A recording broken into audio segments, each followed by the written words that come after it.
पिछले एपिसोड में हमने देखा था कि जुनफी और बाकी लोग कंपटीशन के लिए तैयार हो चुके थे और उन सभी को फ्लैग लेकर जाना था माउंटेन के टॉप के ऊपर। जो पहले जाएगा वही क्लान जीतने वाला है। लेकिन जैसे युनफी ने ये कंपटीशन शुरू किया था, उसके जितने भी दुश्मन वगैरह थे वो सभी यहाँ पर आकर पहुंच चुके थे और वो अपनी पावर का यूज करते हुए युनफी की जान लेने की कोशिश करते हैं ताकि उसको कंपटीशन कंप्लीट करने ना दिया जा सके। युनफी अपने सारे दुश्मनों का मुकाबला करता है और जितने भी लोगों ने उसके ऊपर अटैक करने की कोशिश की थी वो अपने दुश्मनों को मारते जा रहा था। लेकिन तब तियानफेंग, जो कि उसी की टीम का बंदा था और उसी क्लान का वो मेंबर है, वो ही यहाँ पर धोखेबाजी कर जाता है। उसको चाहिए था कि वो यहाँ पर फाइनल जाकर फ्लैग को माउंटेन के ऊपर लगाएगा। जब वो भी ये क्लान का बंदा है तो आखिर उसको ये मौका मिलना चाहिए। युनफी ये मौका क्यों लेगा? इसी वजह से वो युनफी से गुस्सा हो चुका था। जिसके बाद यहाँ से ये एपिसोड शुरू होता है। तो इस एपिसोड की शुरुआत में तियानफेंग जो था वो युनफी से कहता है कि देख युनफी, मैं ही जाने वाला हूँ इस फ्लैग को लगाने के लिए। मैं भी ये क्लान का बंदा हूँ, तो यहाँ पर से तुझे ही ये मौका नहीं मिलना चाहिए। तो युनफी कहता है कि मुझे तेरे प्लान के बारे में बहुत पहले से पता चल गया था कि आखिर तू यहाँ पर क्या करने के बारे में सोच रहा है। मैं चाहता तो पहले ही तुझे सबक सिखा चुका होता है, लेकिन मैं इंतजार कर रहा था कि क्या पता तू आखिरी में जाकर अपना मन बदल ले और तू जो धोखेबाजी करने की सोच रहा है वो ना करे। लेकिन तूने अपना मन बदला ही नहीं, इसलिए अब मुझे जो करना है ना, मुझे वो करना पड़ेगा। लेकिन तियानफेंग बहुत ज्यादा गुस्से में था। वो कहता है कि जो तेरे पास है ना, तेरी सारी की सारी चीजें मुझे चाहिए। तुझे रिस्पेक्ट मिलती है, वो रिस्पेक्ट मुझे चाहिए और ये मुझे मिलेगी तब जब तू यहाँ पर इस दुनिया में नहीं रहेगा। वो तुरंत ही युनफी से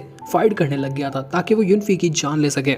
युनफी यहाँ पर उस तियानफेंग से कहता है कि तुम मुझसे फाइट करने के चक्कर में ना हमारे क्लान को इस कंपटीशन से बाहर निकाल दोगे। हमारा क्लान इस कंपटीशन को हार जाएगा। तो क्या तुम्हें ये कंपटीशन चाहिए, हमारे क्लान की रिस्पेक्ट चाहिए, या फिर तुम मुझसे फाइट करना चाहते हो? तो तियानफेंग कहता है कि मुझे पहले तुझसे फाइट करनी है। तुझे पहले जान से मारूंगा, उसके बाद जो होगा वो मैं देखने के तैयार हूँ। वो अपना एक बहुत ही स्ट्रॉन्ग फॉर्मेशन क्रिएट कर चुका था और उसकी मदद से वो युनफी के ऊपर अटैक करने की कोशिश करता है। युनफी जब से शांत था, लेकिन अब वो यहाँ पर शांत बैठने वाला नहीं था। वो भी तुरंत अपनी पावर को एक्टिवेट करता और अपनी पावर का यूज करते हुए वो उसके फॉर्मेशन वाले अटैक को 1 सेकंड के अंदर डिस्ट्रॉय कर चुका था। उसके लिए फॉर्मेशन का अटैक बिल्कुल ना के बराबर था और उसी तरह से उसने ये अटैक को डिस्ट्रॉय कर दिया। तियानफेंग देखकर हैरान रह चुका था कि युनफी ने इतनी आसानी से मेरे अटैक को कैसे डिस्ट्रॉय किया। युनफी यहाँ पर तियानफेंग के पास आता है और उससे कहता है कि मैंने हमेशा तुझे अपने भाई की तरह माना है और आज तक के मानता हुआ आया था, लेकिन शायद तू ये चीज डिजर्व ही नहीं करता। ब्रदर फ्रॉम अनदर मदर की तरह तुझे मानता था मैं, लेकिन तू उसके लायक ही नहीं है। लेकिन युनफी उसकी जान नहीं लेता। उससे फ्लैग लेकर वो वहां से आगे बढ़ने लग गया था। वो भीख में दे देता है तियानफेंग को उसकी जान। लेकिन किन-आन जो था वो भी यहाँ पर पहुंचा हुआ था। तो वो कहता है कि ये फैमिली ड्रामा जल्दी खत्म करो, क्योंकि मुझे भी यहाँ पर बीच में कूदना है, क्योंकि अब मुझे भी यहाँ पर मेरे मैटर सुलझाने हैं इस युनफी से।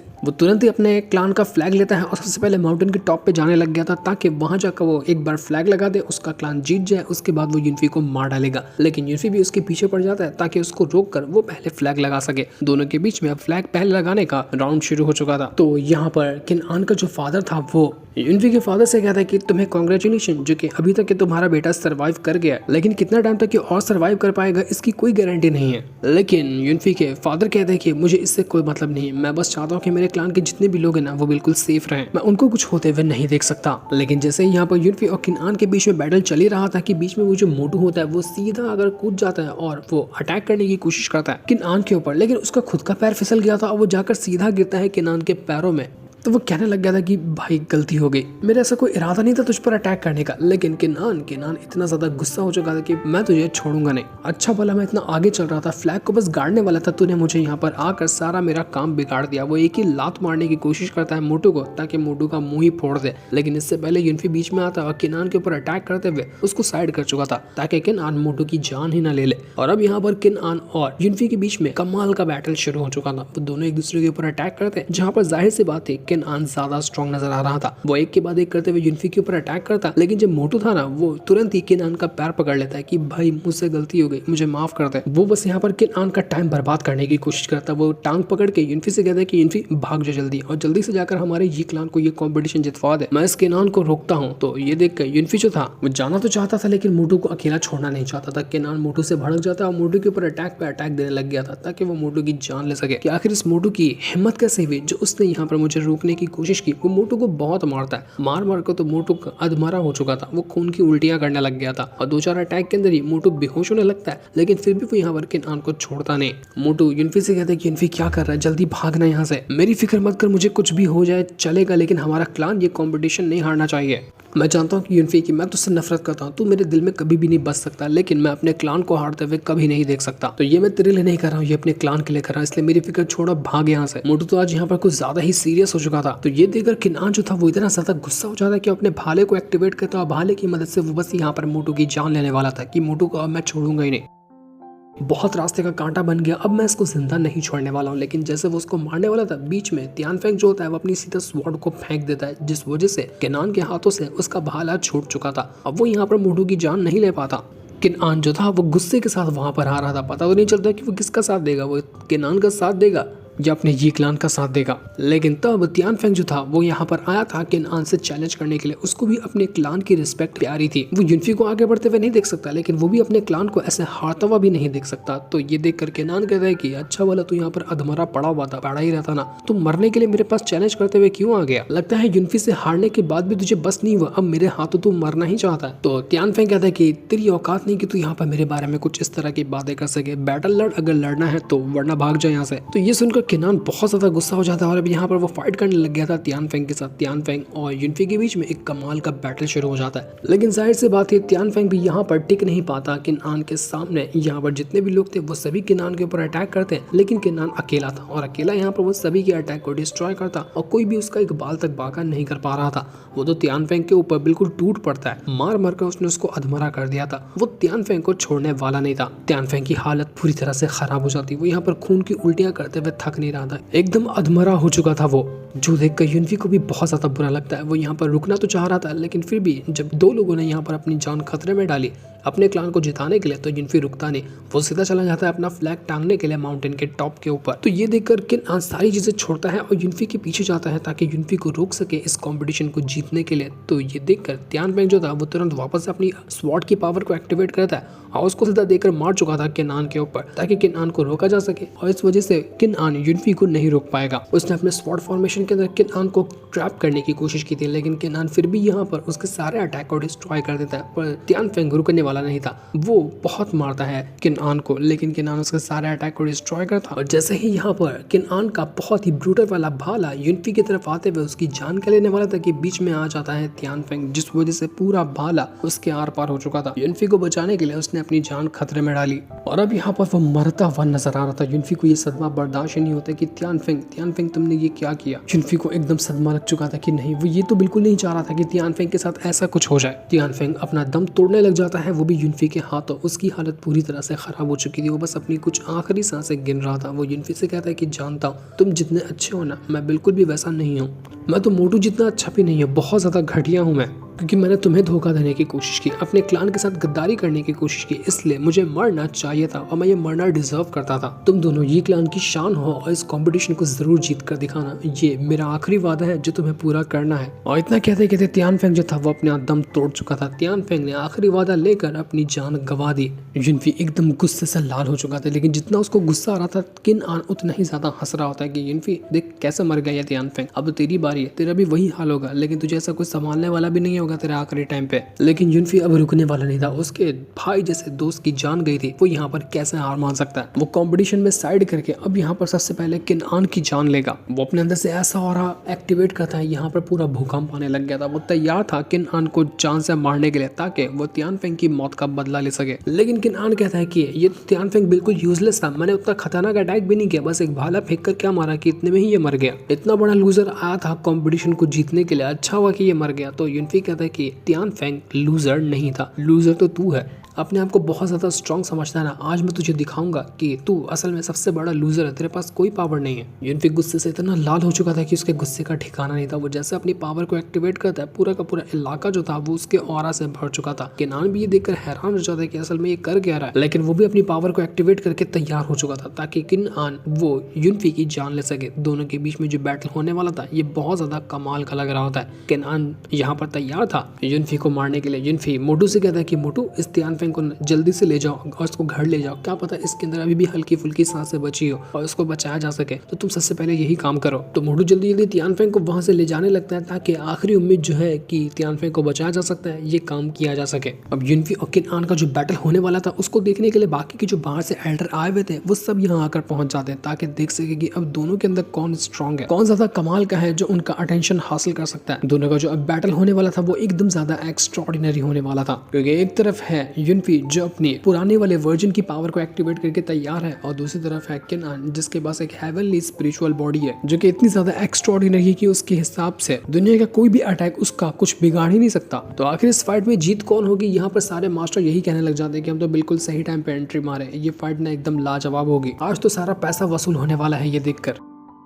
लेकिन युनफी इतना ज्यादा गुस्से में था कि उसका गुस्सा यहाँ पर ना उसको ब्रेक थ्रू करवाने के करीब ले जा रहा होता है। ऐसा लग रहा था कि युनफी फाइट करने से पहले या फाइट करते करते अपना ब्रेक थ्रू कर जाएगा, और ऐसा ही होता है। युनफी जैसे से एक कदम बढ़ा रहा था ना, हर एक कदम पे वो एक एक लेवल को ब्रेक थ्रू करता जा रहा था। वो सीधा 9th लेवल पर आकर पहुंच जाता है, और अगर एक और लेवल उसने ब्रेक थ्रू किया तो वो सीधा रैल्म ब्रेक थ्रू करेगा और पहुंच जाएगा अर्थ रैल्म के ऊपर। और फाइनली युनफी ने यहाँ पर अपना अर्थ रैल्म ब्रेक थ्रू कर लिया और अर्थ रैल्म के वो अर्ली स्टेज पर आकर पहुंच चुका था। खड़े खड़े युनफी ने सीधा 4 लेवल को ब्रेक थ्रू कर दिया। तो अब मास्टर वगैरह जो थे वो यहाँ पर किन-आन को छोड़कर युनफी के अंदर ही अपना इंटरेस्ट दिखाने लग जाते कि यार ये बंदा तो किन-आन से भी ज्यादा कमाल का लग रहा है। किन-आन के पास क्या है, खाली उसके पास एक हेवनली स्पिरिचुअल बॉडी है, लेकिन ये तो बंदा बिल्कुल पागल ही है, कल्टीवेशन के लिए एकदम पागल हुआ बना है ये। तो किन-आन जब युनफी को देखता है ऐसा ब्रेक थ्रू करते हुए वो कहने लग जाता है कि ठीक है, बहुत अच्छी बात है, इतने दिन से मुझे ना एक मजेदार फाइट करने का मौका नहीं मिला था, लगता है कि आज सारी कसर पूरी होने वाली है। तो युनफी कहता है कि कसर पूरी नहीं होगी, मैं तुझे ही पूरा कर दूंगा। तूने आखिर जो जरूरत की है ना हमारे ये क्लान के बंदे को जान से मारने की, उसका तुझे अंजाम आज जरूर मिलेगा। मैं ही आज हिसाब किताब पूरा करने वाला हूँ तेरा। जिस तरह से तूने तियानफेंग को मारा है ना, उसी तरह से मैं तेरी जान लूंगा, ये मेरा वादा है कि आज मैं तुझे जान से मारने वाला हूँ। तो किन-आन भी कहता है कि बातें तो बड़ी बड़ी कर लेता है, लेकिन फाइट करके दिखा तब मानूंगा ना। मैं आज तुझे दिखाऊंगा कि असल में हेवनली स्पिरिचुअल बॉडी जो है उसकी पावर होती क्या है, लोग क्यों मारते हैं हेवनली स्पिरिचुअल बॉडी हासिल करने के लिए। तो उसका नमूना आज देखेगा। दोनों के पास जो अपनी कमाल की पावर थी, दोनों पावर को एक्टिवेट करके तैयार थे, लेकिन युनफी यहाँ पर ज्यादा स्ट्रॉन्ग लग रहा था। वो जैसे से अटैक देकर मार रहा होता है ना, किन-आन के सारे अटैक यहाँ पर कमजोर होते हुए नजर आ रहे थे, क्योंकि युनफी ने अपने स्वॉर्ड फॉर्मेशन को एक्टिवेट कर लिया था जो कि बहुत ज्यादा इंप्रेसिव लग रहा होता है। लेकिन किन-आन भी रुकने वाला नहीं था। किन-आन भी अपनी पावर का यूज करते हुए एक के बाद एक युनफी के ऊपर अटैक करना शुरू कर दिया, लेकिन युनफी के पास जो उसका स्वॉर्ड फॉर्मेशन था वो हर एक अटैक को युनफी के डिस्ट्रॉय करता और उसके सारे के सारे अटैक का वो एकदम बढ़कर जवाब दे रहा था। किन-आन के पास अटैक होते ही नहीं, उसके अटैक खत्म होते जा रहे थे। यहाँ पर वो हर अटैक का यूज कर लेता है, लेकिन फिर भी युनफी के स्वॉर्ड फॉर्मेशन के सामने वो टिक ही नहीं पा रहा था। युनफी का स्वॉर्ड फॉर्मेशन मार कर किन-आन को अधमरा कर देता है, लेकिन किन-आन अभी भी रुकने को तैयार नहीं।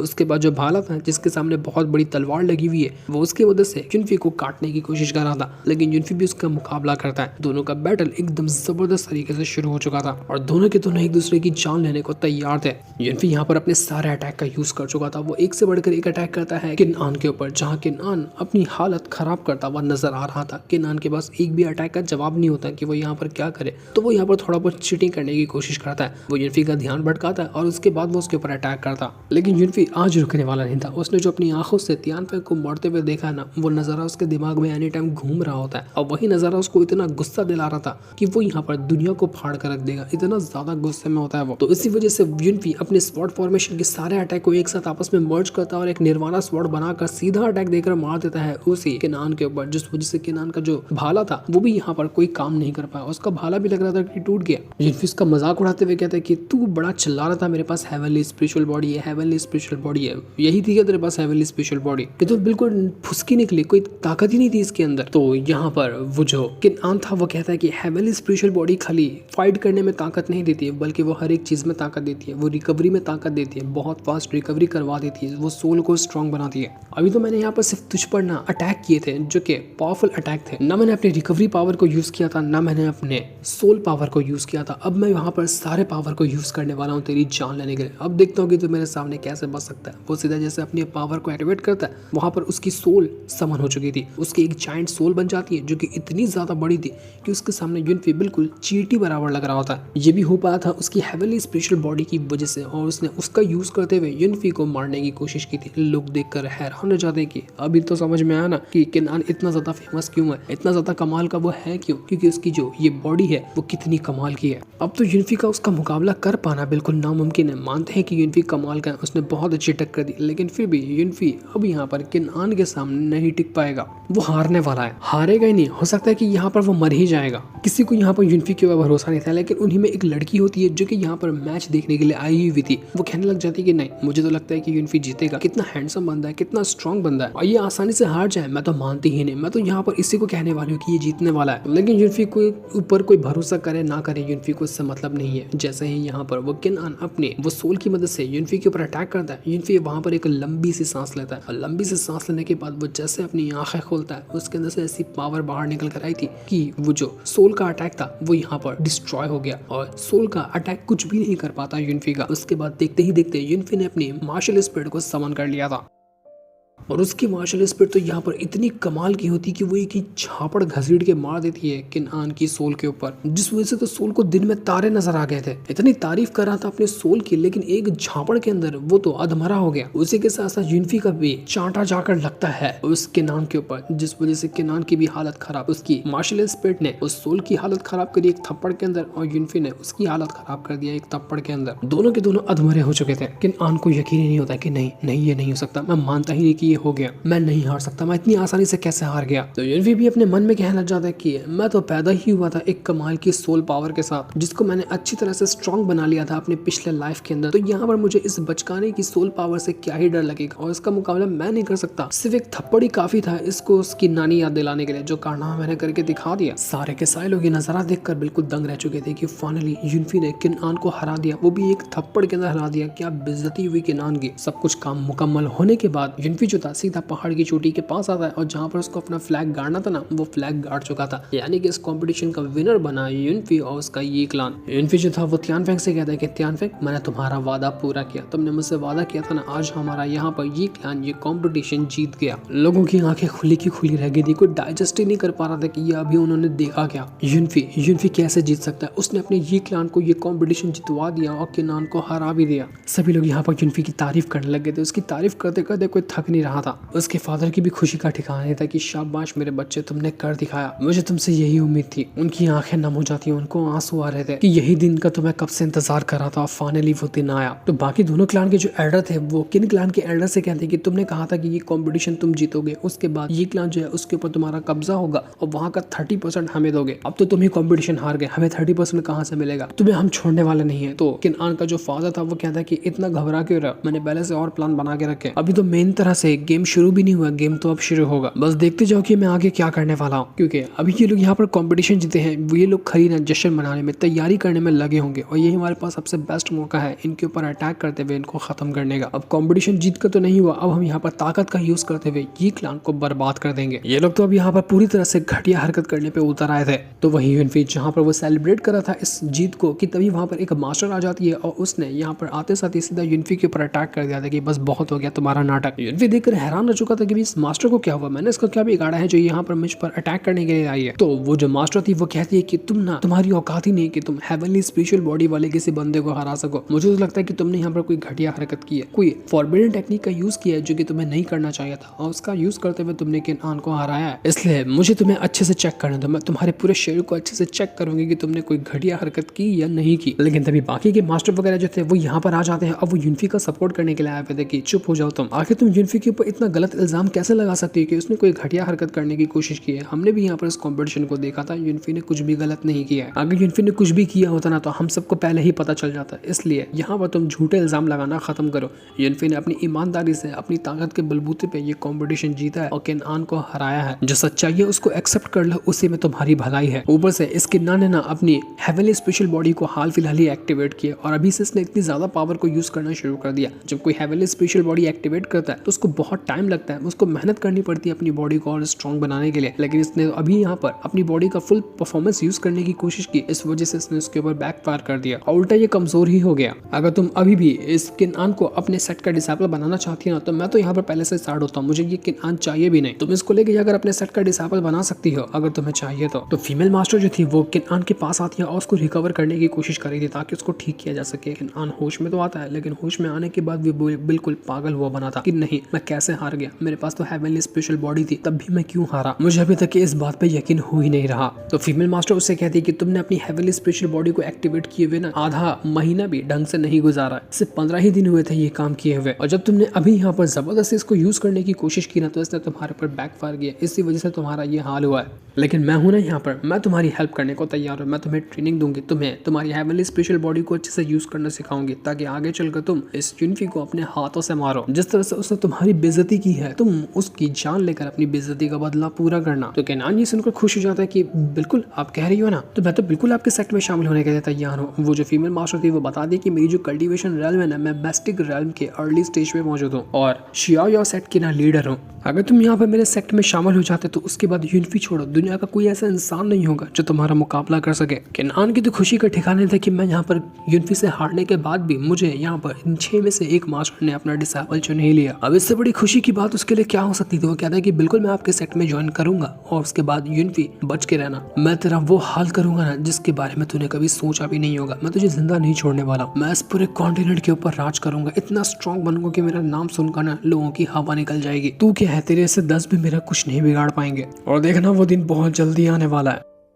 तो युनफी अभी भी उसका यहाँ पर मजाक उड़ा रहा था कि अबे जा ना, खाली बातें करता है, तुझे कुछ करना आता नहीं, बेवकूफ गधा कहीं का। तो ये सुनकर वो जो मास्टर थी वो बहुत ज्यादा गुस्सा हो जाती है और वापस अपनी पावर को एक्टिवेट करते हुए सीधा युनफी के ऊपर अटैक करने की कोशिश करती है। लेकिन वो जो फीमेल मास्टर जिसको युनफी के ऊपर भरोसा था कि वो जीतेगा, वो यहाँ पर आकर उस अटैक को रोक चुकी थी, जिस वजह से ये अटैक युनफी को नहीं लग पाता। और वो यहाँ पर बहुत ज्यादा गुस्से में होती है कि तुमने यहाँ पर आखिर युनफी के ऊपर अटैक करने की कोशिश क्यों की, तुमने वैसे भी केनान को ना अपना डिसेबल बना लिया, तुम युनफी को अपने डिसेबल बना ही नहीं सकती, इसलिए उसके ऊपर नजर भी मत डालो, अब हमारी बारी है। युनफी मुझे बहुत कमाल का लग रहा है, इसलिए मैं इसको अपना डिसेबल बनाऊंगी, अपने सेक्ट में ले जाऊंगी और इसको ट्रेनिंग दूंगी। तो ये सुनकर वो जो फीमेल मास्टर थी वो केनान को लेकर वहां से चली जाती है कि चलो यहाँ से, हमारा यहाँ पर और ज्यादा रुक करना फायदा नहीं है, हम इसको बाद में ही सबक सिखाएंगे। तो ये लोग तो वहां से निकल चुके थे। बाकी जो 2 मास्टर वगैरह थे वो लोग भी यहाँ पर चले जाते हैं कि जब इस लड़की ने युनफी को अपना डिसेबल बना ही लिया तो हमारा यहाँ पर रहकर कोई मतलब नहीं है, तो हम भी यहाँ से जाते हैं। वो दोनों के दोनों भी वहां से जा चुके थे। लेकिन युनफी ने यहाँ पर डिसाइड कर लिया था कि केनान तू यहाँ पर कुछ भी क्यों ना कर ले, तू मरेगा वो भी मेरे हाथों से मरेगा। आज तो किस्मत अच्छी थी जो मैंने तुझ पर तरस खाकर तुझे छोड़ दिया, लेकिन अगली बार नहीं छोड़ूंगा, ऐसी बुरी मौत मारूंगा ना जिसके बारे में तूने कभी सोचा भी नहीं होगा। तेरा जो शियाओ याओ सेक्ट है जिसमें तू शामिल होने वाला ना, वो भी तुझे तब नहीं बचा पाएगा। तो वो जो लड़की थी वो युनफी से कहती कि तुम हमारे तियानयुन सेक्ट को ज्वाइन करोगे ना, क्योंकि मैं तियानयुन सेक्ट से आती हूँ और वहीं की हूँ, तो तुम हमारे सेक्ट को ज्वाइन कर लो। जिस तरह से केनान ने उस सेक्ट को ज्वाइन किया, तुम हमारे वाले को ज्वाइन कर लो, हम दोनों डेली मिलकर फाइट करेंगे, तुमसे फाइट करके मुझे बहुत मजा आएगा। युनफी जो था दूसरा वाला एल्डर और उस लड़की दोनों से यहाँ पर थैंक यू कहने लग जाता है, जो दोनों ने उसको बचाया था यहाँ पर। तो वो दोनों एल्डर वगैरह जो थे उससे कहने लग जाते हैं कि तुम्हें हमारा थैंक यू करने की जरूरत नहीं है, ये तो हमारा फर्ज था, हमारे सामने कोई गलत करेगा तो हम तो उसको रोकने की कोशिश करेंगे ही ना, तुमने यहाँ पर ईमानदारी से ये कॉम्पिटिशन जीता है। वैसे हाँ, मैं तुम्हें ये कहना चाह रहा था कि हमारा जो तियानयुन सेक्ट है ना वो बहुत ज्यादा कमाल का है। 3 महीने बाद हम एक सीक्रेट रैम का पोर्टल खोलने वाले हैं, वहाँ पर ना लोग जाने के लिए तरसते हैं, तो अगर तुम हमारे सेट को ज्वाइन करते ना तो मैं तुम्हारे लिए एक सीट बुक करवा दूंगा, उसके बाद तुम सीक्रेट रैम के अंदर जा सकते हो। वहां जाने के बाद तुम्हें सब कुछ मिलेगा जिसके बारे में तुम सपना देखते हो। तो पिछली वाली लाइफ वाला जो युनफी था वो युनफी से कहना जाता है कि यार सीक्रेट रैम के बारे में मैंने भी बहुत कुछ सुनकर रखा है, ये ना बहुत ज्यादा कमाल का है। एक सीक्रेट रैम होता है, एक 10,000 रैम होता है, एक पॉकेट रैम होता है और एक ग्रेट रैम होता है। मैंने यहाँ पर सिर्फ इनके बारे में सुनकर रखा है कि वहाँ इतनी ज्यादा कमाल की चीजें हो सकती है, लेकिन कभी ऐसा एक्सपीरियंस नहीं किया था। तो मेरे ख्याल में तुम्हें बिल्कुल वहां पर जाना चाहिए, जाके तियानयुन सेक्ट ज्वाइन कर लो और वो तुम्हें सीक्रेट रैम में जाने की परमिशन दे देंगे। तो ये सुनकर युनफी जो था वो कहता है एल्डर से कि देखिए अभी जो मेरा जो फैमिली का मैटर है ना वो थोड़ा सा बाकी है, क्योंकि बहुत सारे दुश्मन हैं जो हमारी फैमिली को खत्म करना चाहते हैं, तो मैं उनको ठिकाने लगा देता, उसके बाद वादा करता हूँ कि मैं आपके तियानयुन सेक्ट को ज्वाइन करने के लिए जरूर आऊंगा। तो वो लड़की सीधा का सीधा युनफी को उठाकर पटक देती कि ये हुई ना बात, मैंने कहा था कि तुम हमारा सेक्ट ज्वाइन करोगे, मानना पड़ेगा लड़की के अंदर ताकत बहुत है। सीधा क्या टच क्या करी, सीधा युनफी आसमान से नीचे पटका गया। लड़की कहती है कि ऐसे ही ना हम डेली फाइट करेंगे, मैं तुम्हें डेली टेस्ट करूंगी कि तुम्हारे पास कितनी पावर है, तुम्हें फाइट करने से कभी भी मैं बचने दूंगी ही नहीं। एल्डर जो था वो यहाँ पर तियानयुन सेक्ट का जो टोकन होता है वो युनफी को देते हुए कहते हैं कि ये लो इसको अपने पास रखो, तुम्हें कभी भी कोई प्रॉब्लम लगी, किसी मुसीबत में पड़े ना तो इसका यूज कर लेना, तियानयुन सेक्ट के लोग आ जाएंगे तुम्हें प्रोटेक्ट करने के लिए। ठीक है, अब तुम जा सकते हो अपनी फैमिली के पास और जितना हो सकता है उनके साथ रहो, टाइम बिताओ और उसके बाद आ जाना हमारे तियानयुन सेक्ट को ज्वाइन करने के लिए, तुम्हारा इंतजार रहेगा। इसके बाद मास्टर अपने जंगली सुअर को बुला लेते हैं जो कि उनका पालतू पेट है और वो उनको तियानयुन सेक्ट में वापस ले जाएगा। वो उस लड़की के साथ वापस रिटर्न जाने लग गए थे और युनफी को छोड़ जाते हैं कि जैसे टाइम मिले वापस लौट कर आ जाना। युनफी कहता कि ये कंपटीशन तो मेरे लिए बहुत ज्यादा फायदेमंद साबित हुआ। यहाँ पर मास्टर वगैरह आए थे किनान को चुनने के लिए, लेकिन उन्होंने मुझे भी चुन लिया और कोई नॉर्मल सेक्ट में नहीं बल्कि कमाल के सेक्ट में चुना है, जहाँ पर मुझे अपॉर्चुनिटी बहुत सारी मिलेगी। लगता है कि मेरे आगे का जो सफर होगा वो थोड़ा आसान होने वाला है, लेकिन आगे का सफर कुछ भी क्यों ना हो, कुछ भी कोई क्यों ना कर ले, लेकिन मेरी जो डेस्टिनी रहेगी, मेरी जो किस्मत रहेगी ना, वो मेरे ही हाथों में रहेगी। मैं अपनी किस्मत किसी और को लिखने नहीं दूंगा, जो मुझे लगेगा मैं वही करने वाला हूँ। इसके बाद वो वहां से जाने लग जाता है ताकि किंगलू जो है उससे मिल सके। बड़े दिनों बाद वो वापस से उससे मिलने वाला था, जिस दिन को दिखाते साथ ही ये वाला एपिसोड यहीं पर एंड हो जाता है। Thanks for watching.